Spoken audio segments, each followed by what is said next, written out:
ప్రధానంగా మీడియా వారికి, electronic media వారికి నమస్కారాలు తెలియజేస్తూ, నిన్న మొన్న రాజమండ్రి, అదేవిధంగా పక్కన ఉన్నటువంటి విజయేశ్వరం, ఇటు పక్కన ఉన్నటువంటి రాజానగరం, కడియం, ఈ నియోజకవర్గాల్లో పర్యటించినటువంటి ఆంధ్రప్రదేశ్ రాష్ట్ర ఉప ముఖ్యమంత్రి వర్యులు, జనసేన పార్టీ అధినేత శ్రీ పవన్ కళ్యాణ్ గారి యొక్క పర్యటన అద్భుతంగా సాగింది, విజయవంతంగా సాగింది అనేటువంటి మాటను తెలియజేయడానికి సంతోషిస్తున్నాం. ముఖ్యంగా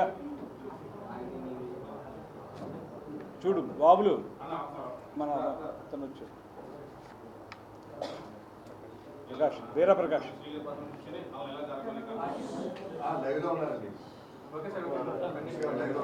ముఖ్యంగా 2027లో జరగబోయేటువంటి పుష్కరాల్ని ఏ విధంగా నిర్వహించుకోవాలి, కాలుష్య రహితమైనటువంటి పుష్కరాలుగా నిర్వహించుకోవడం ఎలాగా, సమర్థవంతంగా నిర్వహించుకోవడం ఎలాగా, సమయం తక్కువ ఉంది కనుక తొందరగా వాటిని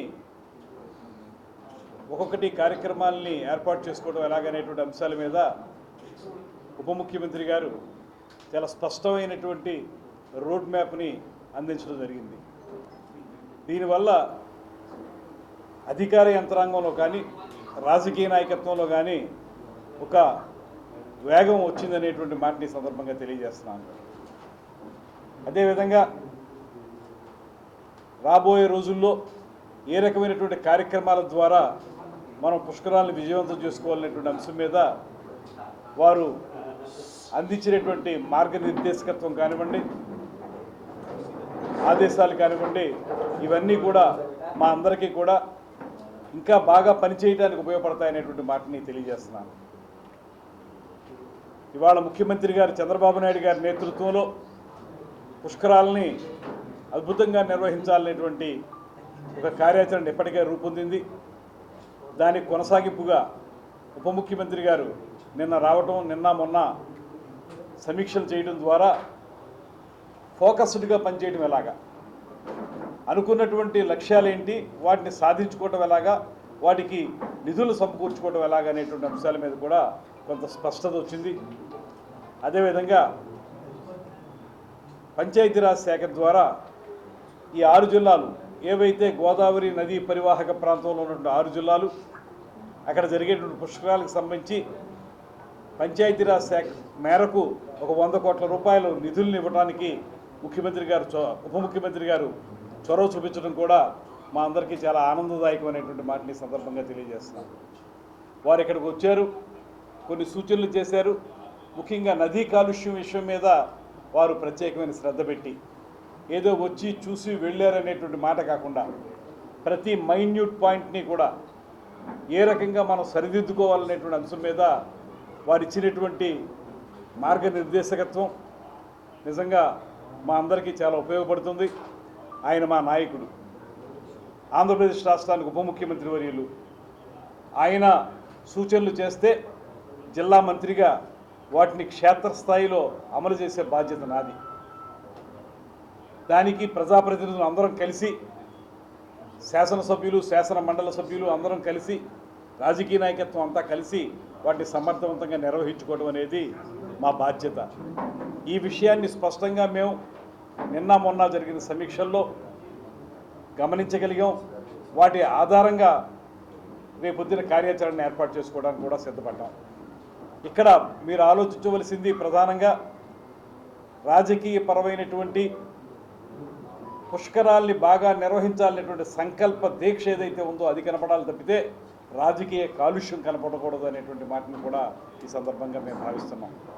అందుకే ఇవాళ ఒక్కొక్కగా తీసుకుంటే మొట్టమొదటి గోదావరి జల కాలుష్యం ఏ రకంగా ఉంది, దాన్ని నివారించడం ఎలాగనేటువంటి అంశం మీద వారు నల్లా ఛానల్ అక్కడి నుంచి డిశ్చార్జ్ అవుతున్న నీరు గోదావరిలోకి అక్కడ ఏ రకంగా కాలుష్యం ఉంటుందనేటువంటి దాన్ని పూర్తిగా పరిశీలించారు.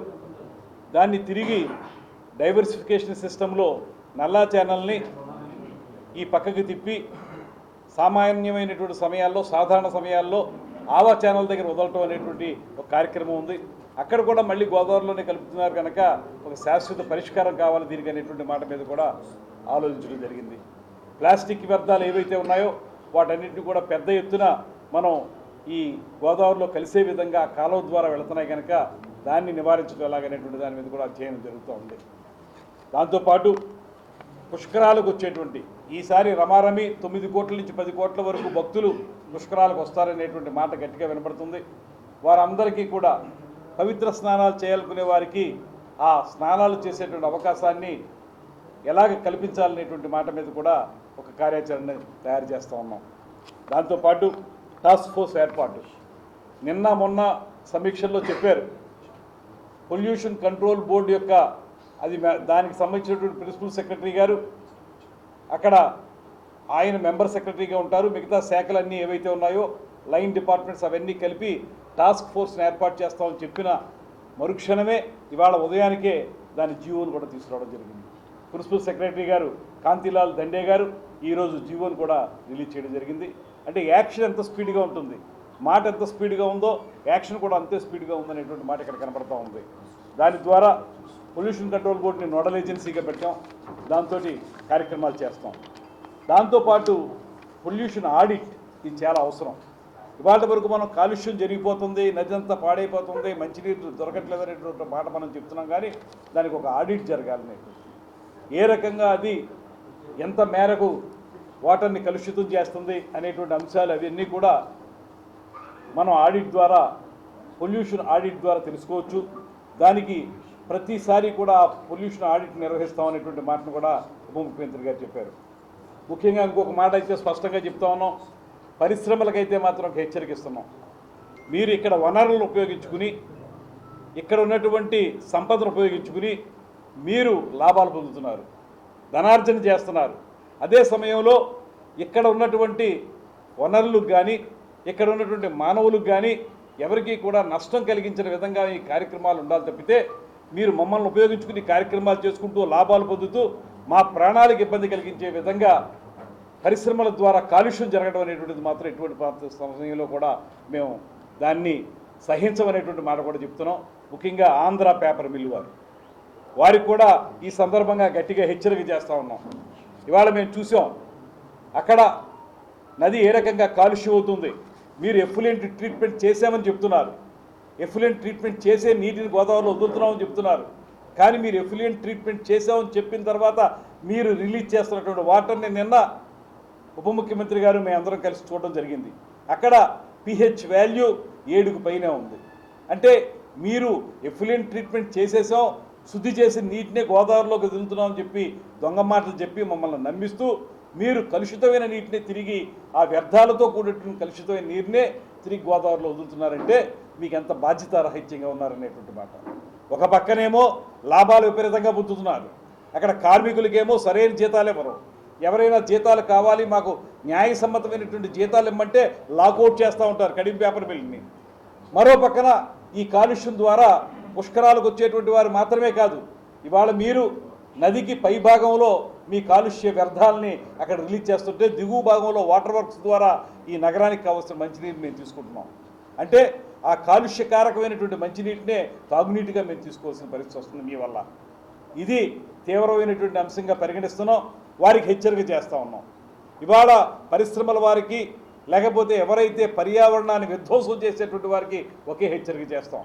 ఈ రకంగా నీటి కాలుష్యాన్ని, నదీ కాలుష్యాన్ని, ప్రజలకి కాలుషితమైనటువంటి నీటిని అందించేటువంటి విధానం ఏదైతే ఉందో దాన్ని చేస్తే మాత్రం మీ మీద చట్టపరంగా తీవ్రమైన చర్చలు ఉంటాయనేటువంటి హెచ్చరికను కూడా ఈ సందర్భంగా ఇస్తూ ఉన్నాం.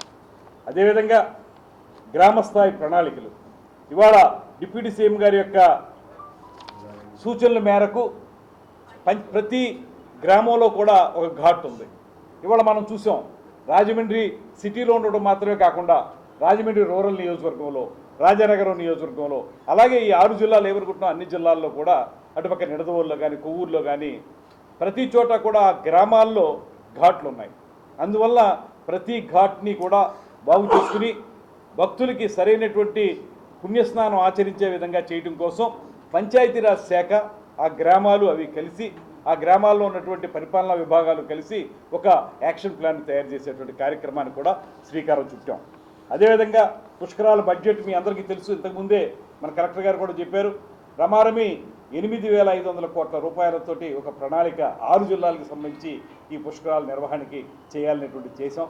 దానికి సంబంధించి వివిధ డిపార్ట్మెంట్లు అన్నీ కూడా దాంట్లో పొందుపరిచి ఎవరెవరు ఏం చేస్తే పుష్కరాలని మనం పోలీస్ శాఖ కానీ, అదేవిధంగా పంచాయతీరాజ్ శాఖ కానీ, మున్సిపల్ శాఖ కానీ, ఇతరత్ర ఏ శాఖలో ఇందులో ఇన్వాల్వ్మెంట్ అన్ని శాఖలకి సంబంధించి కార్యక్రమాలు చేయడానికి ఆ పెట్టుబడులు ఇంత అవసరం అవుతాయనేటువంటి మాటతోటి ముఖ్యమంత్రి గారికి నివేదించడం కూడా జరిగింది.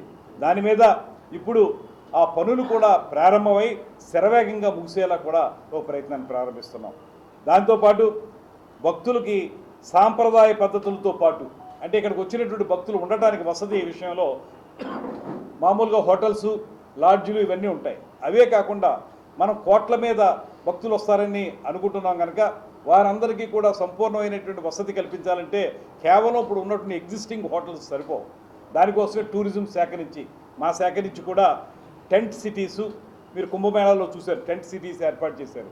టెంట్ సిటీస్ కానీ, అదేవిధంగా మనకి హోమ్ స్టేస్, మన గోదావరి జిల్లాల్లో హోమ్ స్టేస్ అనేవి ప్రత్యేకతతో కూడినటువంటివి, మండువా లోగిళ్ళు అంటాం మనం, అటువంటివి కానీ పాత ఇళ్లను కానీ వాళ్ళు తయారు చేసి హోమ్ స్టే పాలసీ కూడా టూరిజం ద్వారా తీసుకొచ్చాం, ముఖ్యమంత్రి గారు తీసుకొచ్చారు. దాని ప్రకారం మీరు హోమ్ స్టేలు ఏర్పాటు చేస్తే అందులో కూడా భక్తులకు వసతి కల్పించే కార్యక్రమాన్ని కూడా చేపడతా ఉన్నాం. దాంతోపాటు ఇందాక నేను చెప్పిన విధంగా ప్లాస్టిక్ రహిత పుష్కరాల నిర్వహణ అనేటువంటి కార్యక్రమానికి పెద్ద ఎత్తున ఇవాళ నుంచే ప్రచారం ప్రారంభించాలనేటువంటి మాటను కూడా తెలియజేస్తున్నాం. దాంతో ఇవాళ విద్యేశ్వరం సిద్ధాంతం ఏటిగట్టు నిర్మాణం, దానికి సంబంధించి